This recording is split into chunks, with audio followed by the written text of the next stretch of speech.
2025 ஆசிய கோப்பை தொடர்ல ரசிகர்களுடைய மிகப்பெரிய எதிர்பார்ப்புக்குரிய இந்தியா பாகிஸ்தான் போட்டி நடைபெறுவதற்கு இன்னும் சில வாரங்களே உள்ள நிலையில இந்த போட்டிக்கான டிக்கெட்டுகள் அதிகாரப்பூர்வமாக விற்பனைக்கு வரும் முன்பே கள்ளச்சந்தையில லட்சக்கணக்கான ரூபாய்க்கு விற்கப்படுவது பெரும் அதிர்ச்சியை கொடுத்திருக்கு. செப்டம்பர் 14 அன்று துபாயில நடைபெறவிருக்கும் இந்த போட்டிக்கான டிக்கெட் ஒன்றின் விலை கள்ளச்சந்தையில மட்டும் 15.75 லட்சம் ரூபாய் வரை விற்கப்பட்டுள்ளதாக தகவல்கள் வெளியாக இருக்கு. அதிகாரப்பூர்வ டிக்கெட் விற்பனை இன்னும் தொடங்கப்படாத நிலையில சில மூன்றாம் தரப்பு சோசியல் மீடியாக்கள் இது போன்று ஸ்பேம்ல ஈடுபட்டு வராங்க. இதனையுமே ரசிகர்கள் நம்பி ஏமாந்து தங்களுடைய பணத்தை விட்டுறாங்க. இந்த நிலையில பாத்தீங்கன்னா ஆசிய கோப்பைக்கான அதிகாரப்பூர்வ இந்திய அணியின் பட்டியல் அண்மையில தான் தெரிவிக்கப்பட்டது. இதனடுத்து 11 அணி எப்படி இருக்கும் அப்படின்ற ஒரு எதிர்பார்ப்புமே ரசிகர்கள் மத்தியில அதிகமாக இருந்தது. சோ அதன்படி பாத்தீங்கன்னா இந்தியாவுடைய 11 அணி அடுத்த வாரம் அதிகாரப்பூர்வமாக அறிவிக்க இருக்காங்களா. அதே போல பாகிஸ்தானுடைய 11 அணியுமே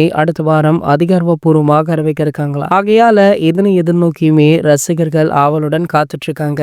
இந்தியா பாத்தீங்கன்னா கடைசியாக கலந்து கொண்ட அனைத்து ஐசிசி டிராபிகளையுமே வென்றுள்ளது. ஆகையால இந்த ஆசிய கோப்பைக்குமே ஒரு மிகப்பெரிய எதிர்பார்ப்பு இருக்கும். சோ கண்டிப்பாக இந்த கோப்பையை வென்று இந்தியாவிற்கே பெருமை சேர்ப்பாங்க அப்படின்ற எதிர்பார்ப்பு அதிகமாக இருக்கு. இது போன்ற கிரிக்கெட் செய்திகளை பற்றி நீங்க உடனே தெரிஞ்சுக்க நம்ம சேனலை மறக்காம சப்ஸ்கிரைப் பண்ணிக்கோங்க.